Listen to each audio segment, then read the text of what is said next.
Before we get started, please remember this podcast is for general educational purposes only. We're not providing medical advice, diagnosis, or treatment. Always consult your own healthcare provider about your care. Welcome to Fertility Nurses Unfiltered. 2 nurses, 1 mic, no bullshit.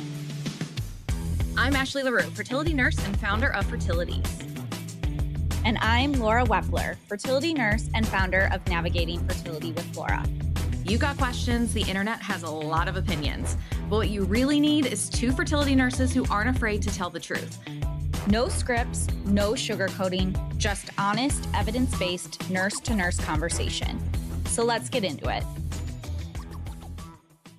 Hey everyone, welcome to this week's episode of Fertility Nurses Unfiltered. My name's Ashlee. I am joined by Laura, of course, and we are really excited for this week's episode. We are continuing our discussion from last week's episode. So part 1, where we talked about the reality of IVF and what no one really explains to you as you're navigating an IVF journey. I hope everybody found that really helpful and resourceful. But we're going to continue that conversation, sort of switch gears a little bit, and we're going to go into part 2. And we're calling this week's episode Trimester Zero, which a lot of you, maybe that'll resonate because it's very much out there in the world right now, and we'll get more into that. But we're calling this episode Trimester Zero. What social media and society is really telling us and what they get right and what they get wrong when it comes to preparing for IVF. So last week, again, we talked about sort of what's reality, what to expect, our experience, to give you all of our knowledge. We sort of word vomited all of that stuff to you, and hopefully you feel a little bit more prepared for that. But now we want to talk about social media. We want to talk about society and what you're seeing out there and what a lot of you are being exposed to and what's real and what's not. And let's talk about it. Let's get real about it and let's have an unfiltered conversation. So that's what this week's part 2 episode is. And I know Laura and I are both really excited to talk about this. Yes. But before we hop into it, we do just want to say that we fully recognize that a lot of people are very passionate about their wellness and their healthcare and their vitamins and their supplements, especially in the fertility space. So we're going to come at this from a very evidence-based perspective and what we've seen as nurses in the fertility space. But if there's ever something that we are talking about that you feel really passionate about or something that you think really worked for you, we don't want anyone to feel bad. We don't want this to be a negative conversation. We really want this to be, okay, there's so much out there. Let's filter through that. Let's weed through all of that noise. And for people who are looking for that support of weeding through all of that, this will be a great episode for you of like, what's real? What do they get right? What does social media get wrong? What should we be paying attention to? What can we kind of ignore? And we just wanted to have a real conversation about that. So just wanted to start with that. We don't want anyone to feel bad or this to be a negative conversation at all. I just think it's really important to call out what you guys are seeing out there. So we're going to dive into that. Yeah, I think that goes to what, to one of the big things I've probably already said on this podcast. You will hear me say it a million times, but the fertility journey is not linear. It's going to look very different for everyone. And so again, some of the things that we talk about are not going to fit into everybody's journey. They might fit into some and not others. And, again, I think Ashlee and I have expressed that, we don't know everything, right? We know what we know. And so if there's anything that we do misspeak about or that you think, you want to share with us, please feel free to share. Yeah. I always want to learn more. I will say one of my favorite things about doing this podcast, stepping out into the world of being an entrepreneur and starting my own business, it's really given me this excitement to explore and learn about other modalities. It was one of the onuses for why I got certified as a fertility doula, just to there is a whole holistic side to it. And some of it, I'm like, that's very woo-woo. But there are other things that I'm like, I'm all about doing things that, aren't going to hurt and maybe helpful, right? Yes. And I think some of these trends on social media, they may not be totally hurtful, but one of the things that I really worry about, especially with this Trimester Zero, so let's talk about that a little bit, is just the delay that it may impose on somebody getting the care that they need. And so Ashlee, you were the one that brought this to my attention. I have not as much seen the Trimester Zero stuff, although Yeah. I think a lot of the trends that I see on social media fall into this, quote unquote Trimester sure. Zero. But do you want to kind of tell everybody kind of like what you've seen out there? Yeah. Yeah. So I think this is a relatively new term that's out there, but it's not a new concept. But I think it's getting a lot more attention. So Trimester Zero essentially just talks about prepping and preparing yourself for pregnancy. So before you actually conceive, get pregnant, go into that first trimester, it's all about preparing your body, optimizing your body for pregnancy. So this is a lot to do with, and the reason it's kind of started is the egg development and sperm development. So just kind of take a back track here for a second. We're just going to do a little bit of education here for those who don't know. So women are born with the number of eggs that they have for their lifetime. We're born with it, and we start losing them actually in the womb, which is absolutely crazy. When we are about halfway, about 20 weeks in our mother's womb, we are already starting to lose on a monthly basis, on a cyclical basis, the eggs that we would have. So we are already coming in kind of the world with a little bit of a deficit. We're already losing them before we even get our menstrual cycle. So we're born with what we have. We cannot create any more. And, that's kind of known. For sperm is created about every 72 days. So it's about a 3 month. So very similar. It's kind of where trimester, 3 month sort of period. So eggs, I'll get back to that in a second. We're born with what we have. We start losing them very, very early, and we lose multiple eggs on a monthly basis. Sperm is created about 3 months in advance. And then it's ejaculated, approximately 3 months later. So the theory behind this is something that you were doing, your lifestyle, what you were ingesting, your movement, your BMI, vitamins, supplements, that has an effect 3 months in advance. So it's almost like your egg quality, or the thought is your egg quality, your sperm quality and quantity is a representation of something you were doing 3 months ago. So giving your body almost that 3 months of preparing for IVF, preparing for pregnancy. And where this comes in for the eggs, people are probably confused. If we're born with what we have, where does the 3 months come in? So all of our eggs live dormant, right? They're kind of just living in our ovaries. And they actually start that recruitment process about 3 months in advance. So 3 months prior to you seeing eggs on an ultrasound, or your follicles on an ultrasound, that antral follicle count that maybe your fertility clinic has talked about, those eggs were starting the recruitment process to come to the surface to potentially be ovulated 3 months in advance. So that's kind of where the 3 months for eggs, 3 months for sperm has kind of come into the picture. And where Trimester Zero, the theory behind it is preparing your body 3 months in advance prior to pregnancy or prior to IVF, depending on where your journey is taking you. Yeah. I want to add to that too, to talk a little bit more, because I don't think we've explained this, and I think we've talked in a couple episodes about follicles. I think the conventional thinking is, if you're not familiar with the menstrual cycle, or you just know it on a very basic level, I think as women, we think, oh, we're producing, or we're not producing, right? We're ovulating one egg a month. And that's true, but we are actually recruiting, as Ashlee just put, we have this 3 month recruitment where an egg goes from being dormant to becoming an egg/follicle. Follicles are the fluid-filled sacs that contain an egg.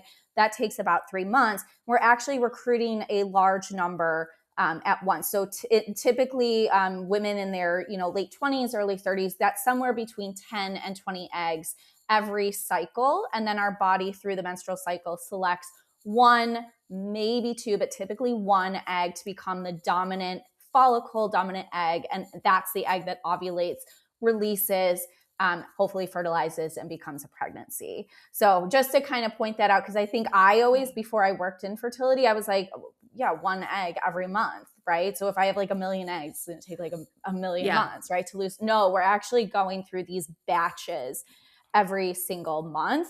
And that's also important then when we talk in the context of IVF. We're not pulling from the whole, all of the remaining eggs that you have in your ovaries. I think there's sometimes this concern, especially amongst egg freezing. Am I depleting my egg supply? Yeah. The answer is no. We are taking from that pool that you have that month, whatever in a natural cycle, whatever doesn't ovulate, whatever doesn't become that dominant follicle, for lack of better terminology, it dies off, it disintegrates. We lose about 10 to 20 eggs every single month. So in IVF, we're simply trying to get all of those eggs in that pool to be retrieved and, hopefully fertilized, etc. So just kind of want to put some general education out there again about, how that menstrual cycle works, because it is actually fairly complicated. We can simplify it in ways, but it's actually a lot more complicated than I think as women we are educated about throughout our reproductive lifespan. Yeah, absolutely. I think that's an excellent call out. Thank you for that. Yeah, I think sometimes as much as I educate and talk about it, like it's even hard for me to kind of simplify it and go back to the very basics when you know so much about it. But that's a great call out. Absolutely. So this is kind of where Trimester Zero sort of comes in. And I think Laura already sort of alluded to where we see one of the biggest problems here is I think Laura and I can agree, we are not hating on health and wellness and bettering your body and preparing for pregnancy and preparing for IVF and being the healthiest version of yourself just in general. I think where we kind of don't love this Trimester Zero trend is the timeline. I think where people are getting stuck is, I should take 3, 6, 9 months or whatever to really just prepare my body for what's about to happen. But the problem with that is, especially as we get older or are, individuals and couples that are older and trying to conceive is, time is really of the essence. I mean, it's not a race. It's not like, you have to jump in and you're already behind. I don't want anyone to feel that way. But I think the two can coexist. Yeah. I think that Trimester Zero can very much overlap with, we talked about this in a previous episode. There's a lot of testing that goes into all of this. There's a lot of time leading up to IVF. There's, it may take a few months to conceive if you're trying to conceive at home. So I think the two can coexist. I think if the goal is pregnancy, you're conceiving at home. I think if the goal is pregnancy and you're trying to conceive via IVF, you can improve your body and your wellness and your health at the same time that you're asking your questions, you're seeking support, you're going through treatment, and having the two sort of coincide versus being separated, I think is the better plan versus delaying things or delaying even asking questions or seeking support or any of that as you're trying to navigate the wellness space that is, in reproduction right now. Yeah. I think the outlier to that, right, is if you're young and you're like, I know I'm going to want to start trying, next year, great. Then I think maybe take that time to, and I think this is just kind of common sense in a way, right? Kind of start preparing your body. Like if you're a smoker, that is extremely important. Yeah. Smoking cessation, reducing, unhealthy fats and processed sugars in our diet. Like those are, and that's just good for overall general health. But agree with you, we don't need to make it one or the other. I think you can be trying to conceive and better your health at the exact same time. Yeah. And I think that's our biggest thing is, and you'll probably hear us say this a lot as we go through some of the different things we're going to say over this next episode is, two things can coexist at the same time. Yes. I feel like the internet puts it into this like two different things. Like here's fertility treatment, but here's the wellness space. And they're almost like this separate entity. And yeah, they overlap, but it's like, you see some negative comments back and forth, like wellness side towards fertility treatment and, sometimes even fertility treatment towards certain wellness things if it's not evidence-based and stuff. So I think that you'll hear us say that a lot is like, that's one of the biggest take homes, I think, we'll say it from the very beginning is two things can coexist and health and wellness and all those pieces, super important. Can they improve things? Can they help? Absolutely. It's just good for your health in general. So it's never a bad thing. Like Laura kind of said in the beginning, it's never a bad thing to improve. And so I'm losing my train of thought as I'm talking, but I think that's the biggest thing that one of the biggest take homes is things can coexist. And the last thing we want to have happen is delaying something just because you're seeing something on the internet telling you like, oh, you need to do this for 3 months before you start IVF, or, oh, you need to do this. And, you buy into that versus, no, why not start doing things at the same time? Why not prepare? Because we know that the things can take time.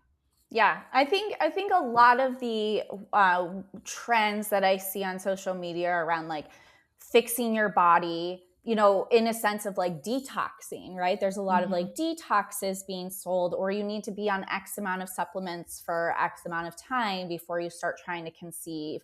Or, my train of thought has gone today too. Ashlee and I both agreed when we got on here today. We're like, our brains are just, it's rainy here where I'm at. Maybe that's affecting. Maybe that's it. My thinking. It's something. It's something. What I was going to say is, reducing like environmental toxins, right? Yes, like replacing all of our plastics, drinking only filtered water. And those, again, these are not bad things to do. I think they're great, but do they need to happen, 3 months prior to starting to try to get pregnant or to going through IVF?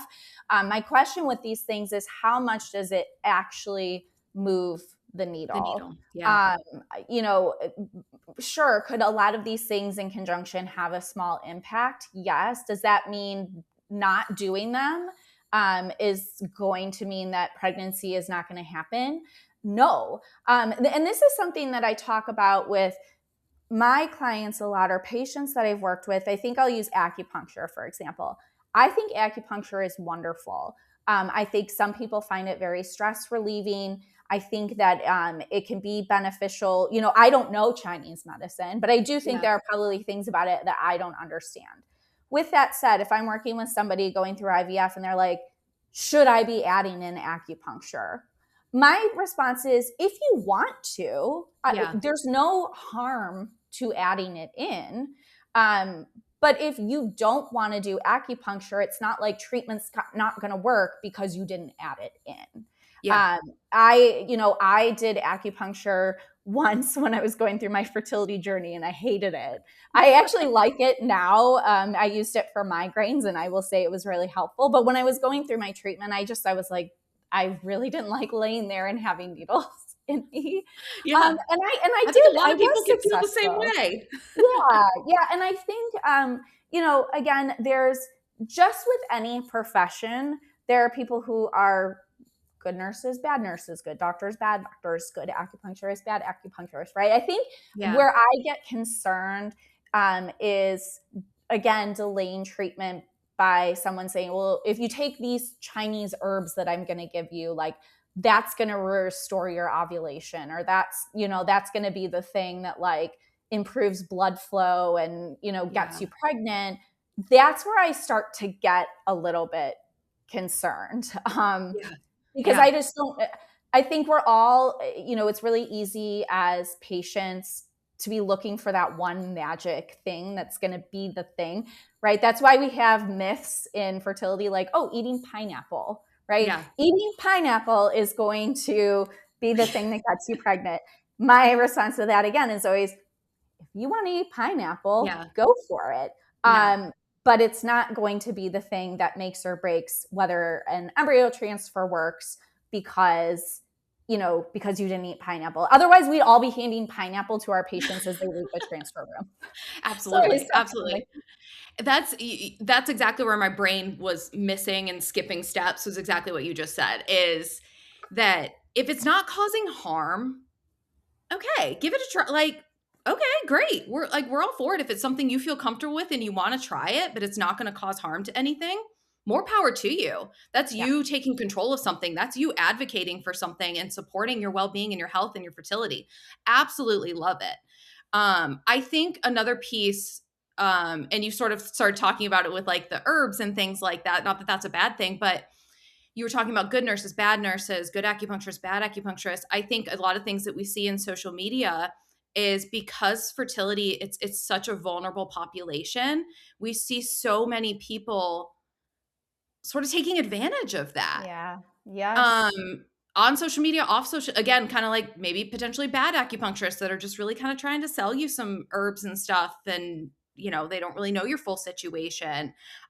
There's a ton of that on social media. The vitamin and supplement industry is absolutely insane. Yes. And I think that's another piece that Laura and I collectively can, we agree on, is that's a piece of social media we don't love. It can be super informational. It can be super informative. It can be a community.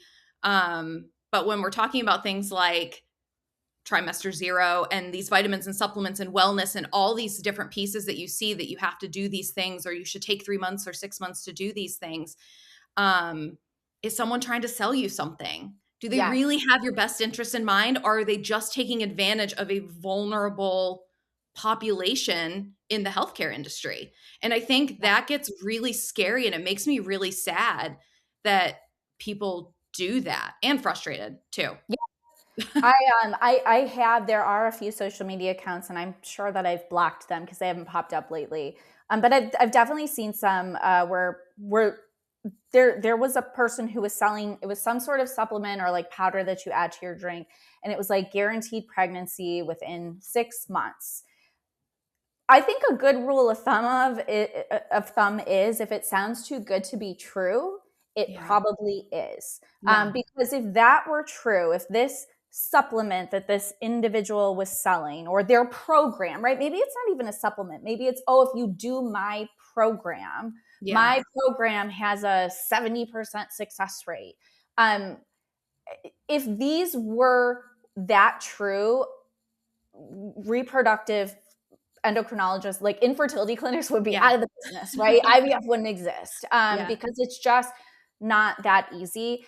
The other thing that I want to call out here too is there are certain medical conditions that no supplement or holistic treatment can override, and that's things like blocked fallopian tubes, right? There's nothing that we can do to unblock those tubes with lifestyle, diet, supplements. And that does require a medical intervention such as IVF to obtain pregnancy. Same with, no sperm in the ejaculate. That is not something, if there's something underlying for a man like a varicocele,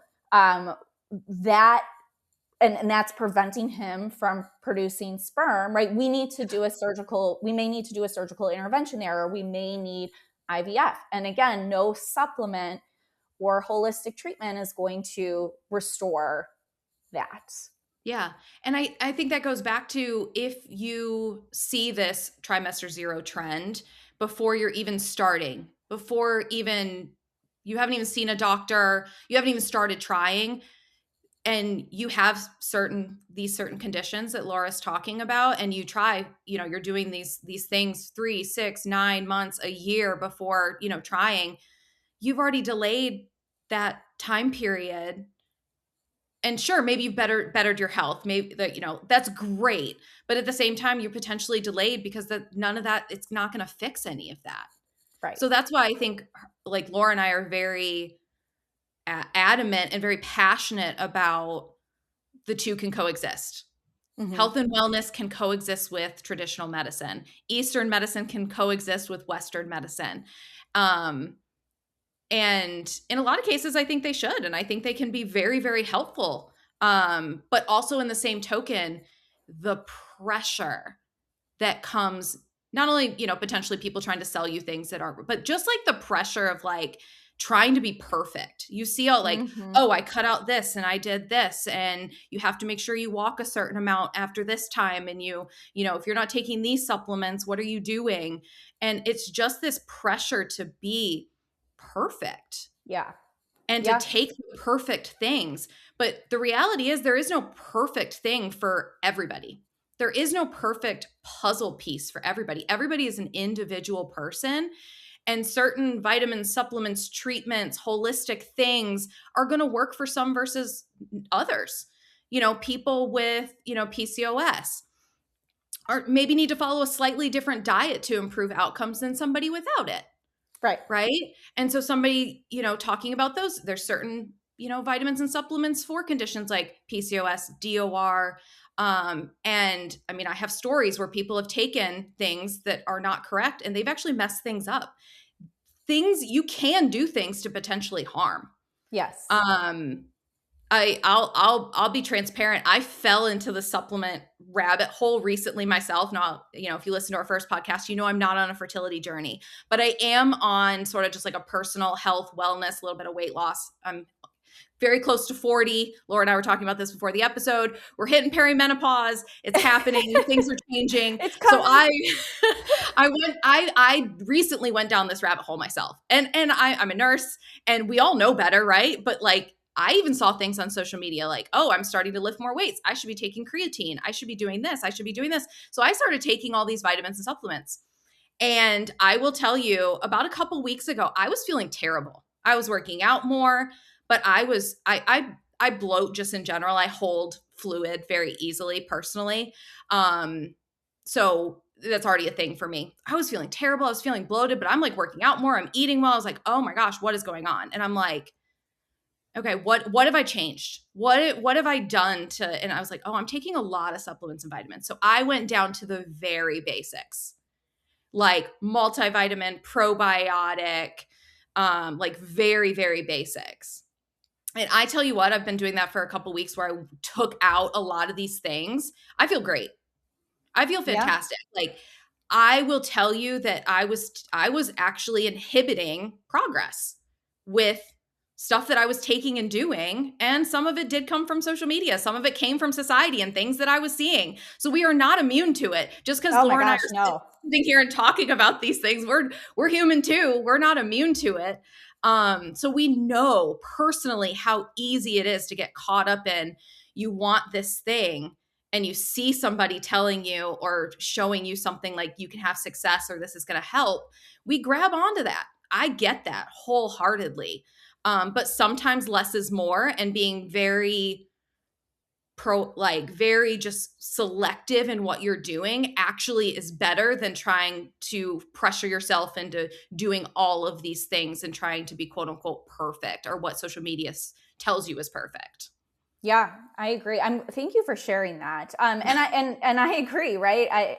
I get sucked into social media all the time. I think from a people trying to sell us stuff, but also from just a comparison standpoint too. This is the other big issue that I have with social media, is that we are constantly looking at what other people are doing. And if that person was successful, then I need to do the same thing as them. Or, why did that person get 20 eggs retrieved and I only got 8 eggs retrieved? What am I doing wrong? And this goes back again to that theme of fertility is not linear. We're all individual people. We all have different body chemistry. We are all different ages, different doctors, different partners, and all of that plays into success. And so I actually heard this yesterday. I was listening to I'm really into the Holderness family right now. I was listening to the Penn Holderness, the ADHD is awesome, because I have ADHD. My son has ADHD. And I was like, I want to listen to this. But one of the things that he said stuck with me: compare equals despair. And it's so true. Comparison, I can't think of a lot of circumstances where comparing yourself and holding yourself to somebody else's standard is beneficial. Right. And I did this, kind of going back to being nurses and falling into these traps. We're not immune to it. I did this when I went through my own IVF journey. I was doing the Googling. I knew better. I was very adamant telling my patients, do not Google. And then they would tell me they Googled, and then I would, say, oh, that's not true, but I couldn't apply it to myself. So again, Ashlee and I are not immune to this. But there's compare equals despair. I like that. And I think this whole like pressure and comparison and all of that, and I think we alluded to this when we ended last episode, is it unintentionally creates blame, right?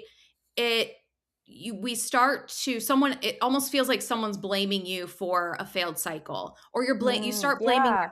yourself for a failed cycle, or a failed month, or a missed month of conceiving because of the pressure. Oh, you weren't doing this? That's the reason. Yeah, yeah. You didn't cut out plastics from your diet. That must be Yeah. why you didn't get You pregnant. you You didn't didn't. eat all organic? Oh, that's the reason why. Yeah. And that's, oh man, it feels icky. It's not cool. We all get sucked into it. Um, but I think that's really like the negative side of social media, but especially in the fertility space right now. And it's getting worse. Yeah. Um, and it's Well, hard and to weed through all of that and to separate yourself from it, and to not feel that pressure or overwhelm of you needing to do all of these things. yeah. One of the things just coming from the startup space too is fertility is one of the fastest growing industries in the startup space because Yeah. there is so much money being invested in fertility and technology and AI, and new technologies. Um, and there's great things coming from that. There's some really Yeah. awesome companies doing some really awesome things, but that also tells you that people looking to get into money, right, are Yeah. figuring out, okay, what can I do in the fertility space because it is booming, that Yeah. then is going to make me a profit. And like, I think we say this every time we talk. This will be a whole nother episode, right? But really, it could be a whole nother episode on private equity in the fertility space and how that's impacting clinics, pharmacies, the supplement industries, all of these different spaces, and none of it is in the best interest of the patient. So how do patients, again, I think, how do patients know how to, how do we know what's right and what's not, what's truth and what's falsehood, or what is somebody trying to sell us something that is just for profit but is speaking to our deepest desires and vulnerabilities? Again, I think one is, if it sounds too good to be true, it probably is. But I think another piece of it is, if you see something on social media about a supplement or about a treatment, write it down. Write it down and then talk to your provider. Maybe that is your fertility doctor, or maybe that is your OBGYN, or even your primary care physician. But I think it's really important to have those conversations, because we don't know everything, right? Yeah. Ask questions. Take one step further, right? Instead of just like, oh, I'm just going to take this because I'm supposed to take it in the fertility space. Everybody's taking it in the fertility space. Start to ask questions. Go a little bit deeper. It doesn't have to be super intensive or take a ton of your time, but question it. Just question it. And I'll say with that, like going back to acupuncture, Chinese herbs, some of those can actually interfere with the IVF process or your fertility treatment. So again, it's just really important that you're running these things by your doctor. I've worked with people who are on a bunch of supplements, and I'm like, have you talked to your doctor? Do they know you're on all these supplements? Because again, some of them can be counterintuitive or counterproductive to your treatment and could actually cause harm. Yeah. I'll share a story of a patient. She's given me permission to do this a long, long time ago. It was one of the first clients I ever worked with. Just to prove the point that supplements are not benign. And, I talked about my own personal story, but just to share one that's in the fertility space specifically, and that a lot of people are probably seeing. So this patient came to me. She has PCOS. She had a very successful IVF cycle, had a good number of embryos, and she had recently had a failed transfer. So she was like, okay, I need to change things up. I need to do something differently. So she sought some additional support and help. And so we had a conversation about, her cycle and things like that, and things her doctor was telling her and how to advocate for things. But we also talked about vitamins and supplements and diet and what are you doing, outside that could, potentially improve what's good, what's potentially harming. And so she went through all the supplements that she was taking, and she was taking DHEA. And for those who don't know what that is, it's actually getting more and more denounced in the fertility community. But the theory behind it is it helps with egg quality for those with severe diminished ovarian reserve, or DOR. So those that are down to 1, 2, 3 follicles that they're kind of recruiting in a monthly time period. And really shouldn't be taking this unless you've had your DHEA checked, your testosterone checked. It's, the providers told you to take it because it does increase your androgens, which means it increases your estrogen levels. It increases your testosterone levels to help with egg quality, recruitment, things that, patients with diminished ovarian reserve need.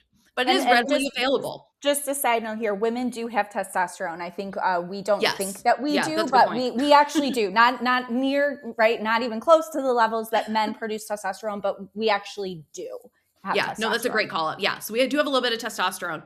And so if those levels are off too, they can affect things. So she told me she was taking DHEA, and I said, have you ever had your DHEA tested, your testosterone tested? And, to her knowledge, no. So I had her go back to her provider and say, hey, I've been taking this. Provider immediately was like, let's test your DHEA and your testosterone. And sure enough, her testosterone was through the roof. Oh, people with PCOS do not need DHEA, but it is a readily available vitamin and supplement out there. And it is talked about a lot in the fertility community. And so her testosterone was really, really, really, really high, and having an elevated testosterone in us women can interfere with other hormone stuff and could potentially interfere with implantation and a transfer. So that wasn't the only thing that she advocated for and did, but obviously stopped the DHEA, got that testosterone level down, and had a successful transfer after that. And can we say like that was the magic pill and the whole thing? No, but it is a perfect, or the reason why her previous one failed. No, we can't say any of that. But the whole point of the story is vitamins and supplements are not benign, and they absolutely can affect hormones and your cycle and things that are happening in your body as you are potentially going through fertility treatment. So exactly to Laura's point, it's so important. Even if your clinic's not asking you about it, because they're boom, boom, boom, they're asking you all these questions, they're giving you all these instructions, and vitamins and supplements may be something that they miss. They may say, they may not have that conversation, or they miss having that conversation with you. And I think that's one of the ways that we can advocate as patients of like, hey, can I go over my vitamin and supplement list with you? And can, you kind of help me go through this? What should I be taking? What should I be avoiding at different stages of my journey? Yeah. Well, and I think when we fill out like new patient forms at a doctor's office, it always asks about medications, but I think oftentimes conventionally, we don't think that the vitamins and the supplements that we're taking need to be included on that list. I'm seeing more and more providers call out, like list any, this includes vitamins, supplements, but a lot of times like I know when I'm filling out that heavy paperwork, I'm like, the last thing I want to do is sit here and think through all the vitamins and I don't even know probably the micrograms and milligrams of some of them that I'm taking. So I'm like, I don't know. They just need to know like the actual prescribed meds that I'm on. No, I really should be sitting down and filling all those out. And I think patients forget and they leave those off and we don't think it's important. But it actually really is.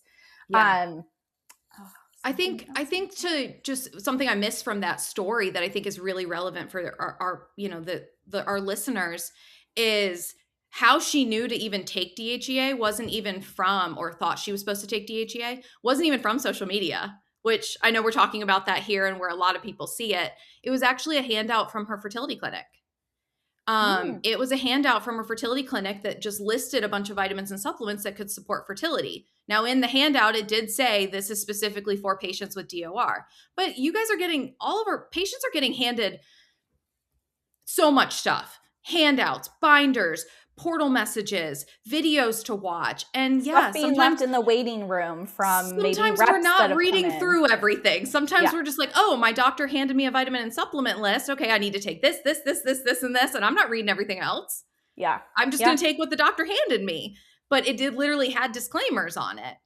So sometimes it doesn't, again, it sometimes doesn't even come from social media. Sometimes it's you having to weed through something that even came from your fertility clinic, which I know seems kind of crazy and a little counterintuitive, but they're trying to also be as efficient as possible. So they're putting everything on a handout and don't have specific handouts because everybody's going to be different. Not all vitamins and supplements are going to work for everybody.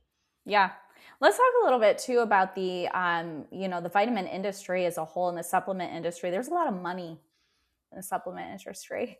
I was talking to a friend, it was last week, and she's a naturopathic physician. And so she works with a lot of supplements. And one of the ones that she called out was Ritual, which I think is a really popular prenatal vitamin, and or just vitamin in general. They're very popular, very expensive brand. Yeah. And so she sent me the label. She's like, this literally has nothing in it, right? But it's claiming to do all these things.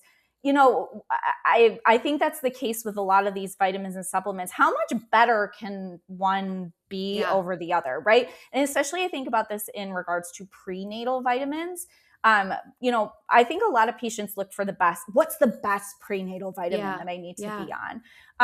The important thing to know is that all prenatal vitamins on the market have the recommended amount of folate. And that's really that's super important for neural tube defects in developing fetuses and pregnancies. We need to have enough folate. But there's no necessarily perfect prenatal. I think some of it comes down to cost. What can you afford? And it also comes down to what do you tolerate? Some people don't tolerate prenatals very well. Some people don't tolerate taking big pills, which they're huge. Some people need it in liquid form or gummy form, which I do have a little bit of issue with gummies, especially later in pregnancy, because it doesn't necessarily contain the iron that you need in pregnancy. But aside from that, you don't need to spend a lot of money on a prenatal vitamin to be getting the supplement that you need to support pregnancy. Yeah.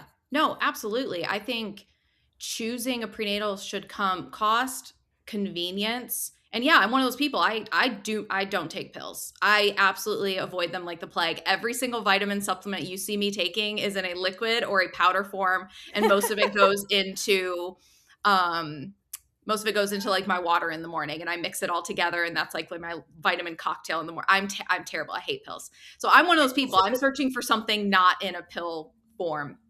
But it should be convenient, it should be cost effective, and it should be something that doesn't upset your stomach, because you're right, a lot of prenatal vitamins can be very upsetting to the stomach. But it is so overwhelming. And there's so many different options out there. And so I think that is why, we get that question a lot of what is the best prenatal vitamin? What, vitamin brand should I be taking? And, there's some great ones out there, and third-party tested ones and all this kind of stuff. But ultimately, as long as you're getting the vitamins and nutrients that you need, you're doing it correctly.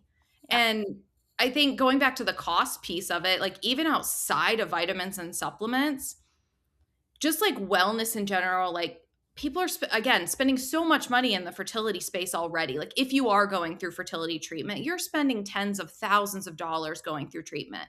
But then you're spending a few hundred here for acupuncture, and you're probably spending hundreds of dollars on all these different vitamins and supplements that you're being told to take. And it's where's that line?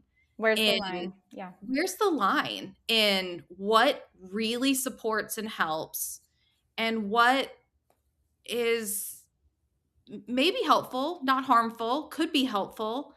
And I think that is a personal decision, but it doesn't feel that way when we're seeing things on social media and we're hearing all these people doing and taking all these things. It doesn't feel like I'm making this personal decision for me to do or not do something. It just feels like that's what I should be doing. So I'm going to spend all this extra money because that's what I'm being told is going to support and help me reach my goal. Yeah. And I think a lot of this comes down to the need for control in a process that is very much out of our control, right? Yeah, we can't control, we can't control our egg quality necessarily from a, boosting perspective, or, we can definitely do things to harm, right? Again, there's definitely things out there we know are harmful. Smoking, excessive alcohol use, excessive drug use, things like that. There are definitely things that are harmful. But I think we do a lot of these things to say, well, if I do all of these things and I do it, going back to what you were saying earlier, if I do it perfectly, like, I'm going to get pregnant. And sometimes we can do everything and everything can align and everything can be perfect, and it still may not happen. I think the sense of control is a huge point. I think that fertility in general, we feel like we don't have control because a lot of times stuff is out of our control. We can't control how many eggs we were born with. We can't control our genetics or our DNA. We can't, like, there's so much we can't control. So I think we grab onto, and even out of the fertility space, right? I think when it feels like something's out of our control or we're trying to reach a goal, we grab onto things that we feel are going to be very supportive. And I can control that I go to acupuncture. I can control that I'm taking these vitamins and supplements. I can control my diet. I can control that I'm avoiding alcohol and caffeine and all of these things, which I don't hate that part of it, right? Like, I want people to have that sense of control because I think it helps with your mental health too, as you're navigating. I think it could go the opposite way. Like, absolutely. You could go so far the other way where you are just controlling every little step in your life, everything you consume, do physically, and it becomes all consuming in our lives. And then it just amplifies anxiety and stress and makes us feel like garbage. I mean, I see this process completely. People lose themselves. They lose their identities. It creates, rifts in friendships and marriages. It creates this strain because there's such a need for control. And again, there are things that we should be controlling for. Again, smoking, all the really obvious things, right? Yeah. Like, and this is what I talk to patients a lot after, like, embryo transfers. There's not a whole ton that somebody can do to really mess up a transfer. Back in the day, like, clinics used to make patients lie on the table for an hour post-transfer, and it was like, don't do any physical activity and yada, yada. What I tell patients is, don't do anything that you would later go back and say, if this didn't work, it's because of that. Like, maybe don't go run a marathon the week after your embryo transfer. Maybe,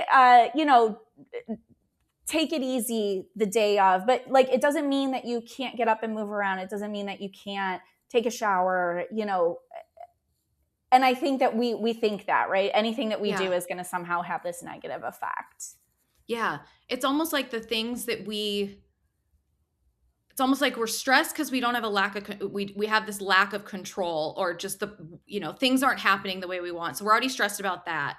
But then we add on all these things that we're trying to control, but then that stresses us out because we're trying to be perfect. And we have this pressure of, like, I need to do all these things in order to achieve my goal. And it's just this cyclical stress ball. But we somewhat create a piece of that ourselves, and not on purpose. It's just because social media has boomed into this big thing. The fertility industry is booming. There's a lot of money, and we kind of alluded to that already. There's a lot more focus on it. There's a lot more money in it. It's becoming a way bigger industry. So there's going to be more stuff in your face that you're seeing. And because you're so focused on it and that's your goal, and it becomes all consuming and you're thinking about it all the time, that's what you pay attention to. And if you're scrolling and seeing all these things, Instagram knows this. Yes. So it shows you more of it. The algorithm is against us and trying to sell us and tell us to do all these things because that's what we're focusing on. Because I know, when I started my own sort of, like, wellness health journey, a few months ago, that's what I keep seeing it all the time. That is all I'm seeing. It's hearing you right now. We're both going to start getting advertisements today for all the vitamins and supplements. What's interesting too, if you think about it, a lot of what these things are aimed at is females, right? At women. Yeah. And I think the industry is less aimed at men. I don't see the same type of, stuff being aimed at men to do supplements and do all Yeah. these changes to their lifestyle. And yet 50% of Yeah. infertility is male factor. Yeah. And No, it's a great so call out. here we have women doing all these things to prepare and improve their lifestyle. And then what if it ends up not even having anything to do Yeah. with the female and it's male? Yeah. I think that's like, yeah, it's really interesting actually when I stop and think about it. We don't see the same type of advertising Yeah. towards men. And I do wonder, I think it's becoming more and more of a thing. I think more people are talking about male factor, and I think there's more vitamins and supplements coming out there and things for like males. But and I wonder if that's just because we are who we are. We're women. We're searching and scrolling certain things, so that's what shows up. So we're not seeing that, or if Yeah. there really is this deficit out there. And I mean, I would love to hear if anyone listening has a significant other, a male significant other, or there are any males listening, are when you're scrolling, like, are you seeing these things? Is it real? Is it affecting kind of the male side quite so much? I would actually be curious to know that, because I know you and I aren't seeing it as much, and it Yeah. doesn't get talked about quite as much. But as everything booms and there is more focus on it in the industry, I wonder if there will be more, or if just men aren't affected in that way. Or I don't know. Are they not Yeah. doom scrolling like we are? Probably not. Probably not. But stuff, I think, Like, yeah, probably not in the same way that we are, or maybe not on the same topics. Oh my God, my train of thought today is just not we're functioning no, you're because I good. just had another really good point that I wanted to make and now it's gone. I think ultimately, like, I think all this comes down to your health is super important, and it absolutely should be a priority, but it should be very, like, this whole wellness market should be very supportive and not replace actually like asking questions, seeking care, advocating for yourself. And I think it's important to not, I think I think if anything, if somebody does feel overwhelmed by all this, I think going back to like my story really quick, picking and choosing, kind of going back to the basics. If you are one of those people that are just feeling like, man, I'm doing all these things, I'm so overwhelmed, I am not feeling great, I'm stressed and setting alarms for taking 50 vitamins and all these different things, which, can't be, our bodies aren't meant to absorb all that, or, if you're taking so much, right? I think step one is just taking a step back. And it's like, okay, what are some like essentials that I know are evidence-based, that I know are helping and supporting, and then kind of slowly build back into, something that feels very you, Yeah. right? If you're taking something, you're like, I don't even know what this is. I don't know what it's doing. If you're questioning yourself, you're like, I don't even know what this vitamin does. I can barely pronounce the name. Maybe we should question that. Yeah. I know what I was going to say now. I was going to say, there are people who get pregnant all the time and aren't thinking about this stuff, and they're not doing all these things and they're still getting pregnant. And I think that goes to show, right? People have been getting pregnant since the dawn of time, right? Why the human race continues to carry on. But I think for those of us who have struggled or are struggling, we get wrapped up in what we should or should not be doing. Yeah. And again, I think that goes back to this like need for control. But I think it's important to keep in mind, like, I mean, this is going to sound weird, but like, think about the people who have one night stands, right? They've been at the club and then they have a one night stand. And then I think of that movie Knocked Up from back in the day, Oh, yeah. right? Doing all the things that you're like not supposed to do. Yeah. And they're getting pregnant, right? And they're not doing everything perfect, clearly. And pregnancy is still occurring. I think there's more out of our control than is within our control. And that's just the unfortunate reality of conception and hormones and the menstrual cycle. So I think, a lot of what we see is what sells. And so we got to be careful. Yeah, absolutely. I think, it's being careful and it's being realistic. There are no magic pills. There's unfortunately, we wish there was. I wish Laura and I could sit here and tell everybody like, this is it.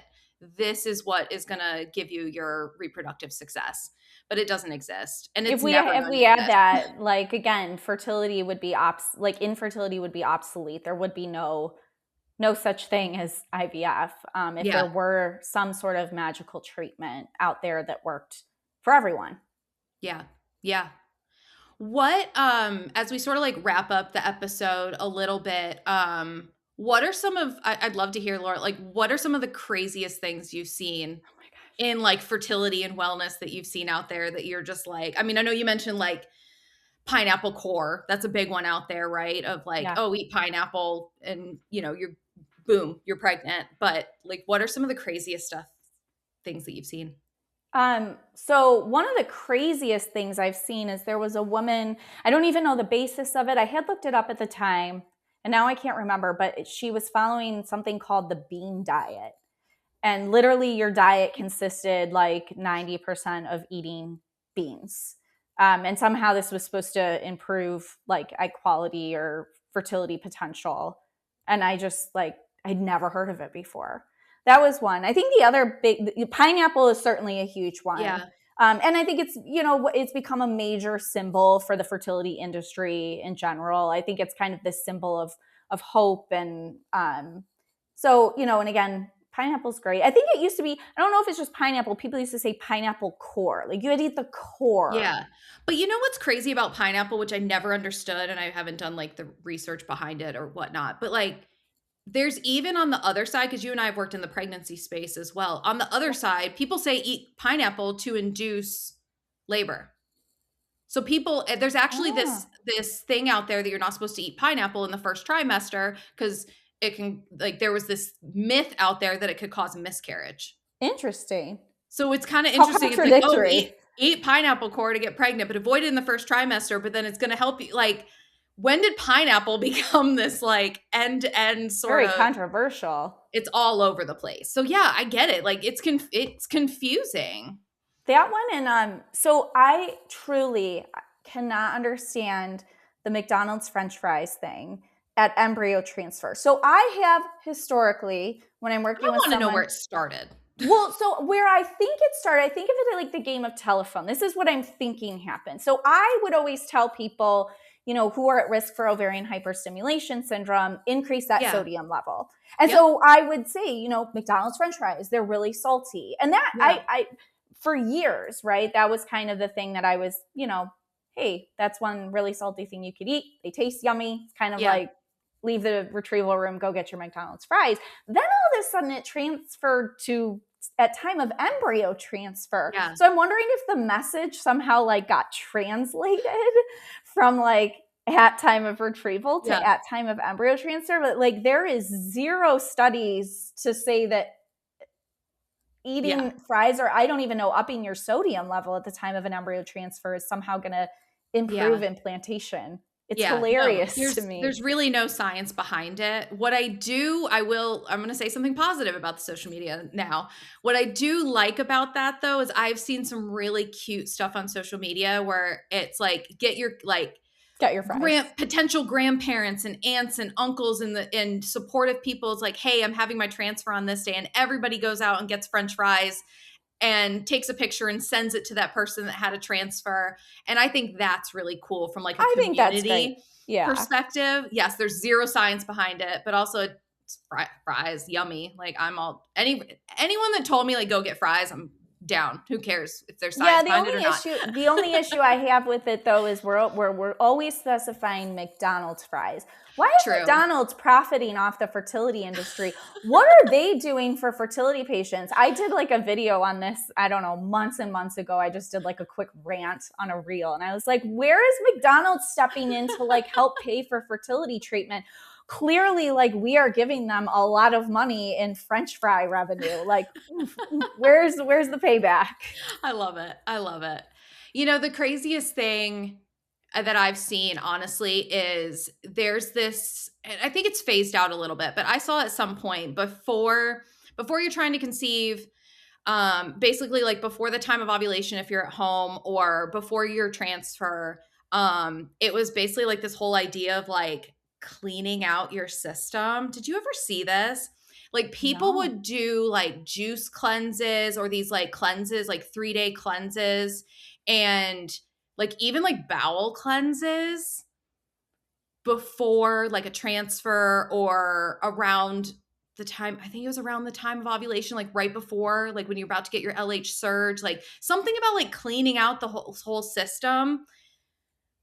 That's one of the craziest things that I've seen that So bizarre. Yeah.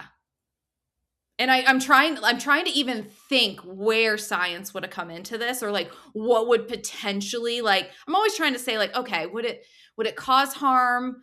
Where's the, like, how did this get tied? I can't correlate that one. I don't have any idea. Maybe for like transfer, people get nervous after a transfer of like going to the bathroom, going number 2 after a transfer, just you feel like you're pushing and you're going to push the embryo out, which that does not happen for anyone listening. So maybe that's where that came in.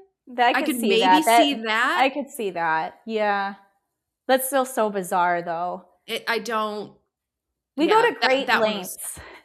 People go to great lengths and do crazy things in the name of getting pregnant. And again, like, I get it. That's probably not a harmful ritual. Same with this. Well, the bean diet probably actually does have some drawbacks. You're missing some nutrients somewhere. Yeah, that doesn't sound right. But yeah, the pineapple core, the fries, this cleansing before an embryo transfer, before ovulation. I mean, again, probably not harmful, but to what degree are you messing with your mental health there? Like, yeah, doesn't seem. And what if you time that wrong? Okay, we're gonna get way off topic there. That's one way to end a podcast episode, is talking about bowel cleanses. So on that note. I think our entire point, I think you guys get our point. We're all human. We're going to fall into these things. We're all seeing things on social media. I think the biggest point is, if it's not harmful, weigh your options. Does it work for you in any capacity? I think personalizing any type of additional wellness, health support that you're doing is very, very important. And I think questioning, ask your questions. And try and escape the pressure that's out there. I promise you are doing enough. Yeah. I promise you are doing everything. You are doing enough. And if it is causing stress to you, your relationships, in any way, shape, or form, if you don't feel like yourself, changes, it's time to make a change there. But it's so easy to fall into all of this. And I think it's really important to call out, there's pros to social media. They get some stuff right. There's a lot of things that they get wrong, and we're all so susceptible to it. But yeah, you all out there, we're all doing enough. Yeah. So, I think we'll. Sorry, I just had a child crawling under my chair to stay out of the camera. Real life. All right, so I think, guys. Yeah. Well, I think we'll wrap it up there. We'll wrap it up there. Again, as always, we'll end it by saying, like, subscribe, DM us with questions, reach out. We want to hear from you. What do you like? What don't you like? What questions do you have? So yeah, we'll see you next time. Bye. Bye. If this conversation resonated, like, comment, or subscribe, share, send us your questions. Nothing is off limits. And wherever you are in your journey, know this: you deserve support that's real and human. Never forget to ask your questions, advocate louder, and remember, you're not crazy. Fertility is hard. That's it for today's episode of Fertility Nurses Unfiltered. Thanks for spending your time with us today. We'll see you next time.